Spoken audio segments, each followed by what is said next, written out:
Bonjour la France sur Europe 1. Vous avez forcément entendu parler de ça. Emmanuel.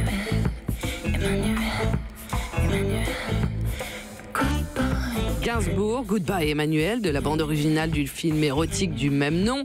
C'est un autre Emmanuel dont on parle ce matin, Emmanuel Macron, qui n'a jamais tourné dans des films érotiques. Il était en revanche la vedette d'une séquence qui a été tournée hier. La scène se passe au Mont-Valérien lors des commémorations de l'appel du 18 juin. Le président s'approche de la foule, il serre les mains, il s'approche d'un groupe de jeunes et vous l'avez peut-être vu, voici ce qui est arrivé. Ça va? Je la connais, ça va Manu? Non, c'est pas non. Désolé monsieur le président. Voilà, tu es là, dans une cérémonie officielle, tu te comportes comme il faut. Donc tu peux faire l'imbécile, mais aujourd'hui c'est la Marseillaise et le chant des partisans. Tu m'appelles monsieur le président de la République ou monsieur? Ah voilà, aïe. Bon, ce jeune homme se fait sévèrement recadrer. Monsieur le président de la République ou monsieur? Tout à fait, mais cette scène nous fait poser pas mal de questions. Quand on voit un président de la République, peut-on lui dire « Ah, Manu !» Voilà, ou peut-être quand on voit monsieur Macron, on a envie de lui dire... Mais ça, c'est si on l'aime bien, hein, parce que je pense qu'on ne l'aurait jamais dit.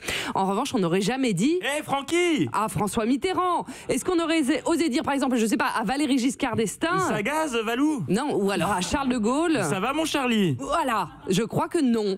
Avant, il y avait peut-être plus de distance entre nous et nos responsables politiques, de la distance physique, mais aussi médiatique ou virtuelle.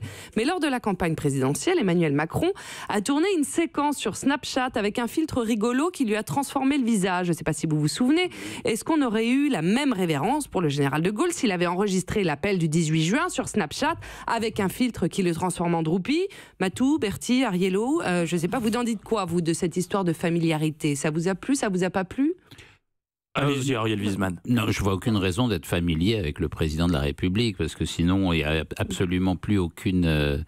Mais il chantait l'international en même temps. Oui. Je pense que c'était quelque chose de fait, une petite provocation Oui, mais assez amusante. Oui. Non, je trouve que effectivement le manque de respect envers le président n'est pas justifié, mais le sermon d'Emmanuel Macron était peut-être un peu exagéré too par much, ouais. rapport à ce qui s'est À passé. vous de vous faire votre avis. Regardez cette séquence encore une fois et dites-nous avec le hashtag Bonjour la France si vous êtes pour ou contre le... Emmanuel.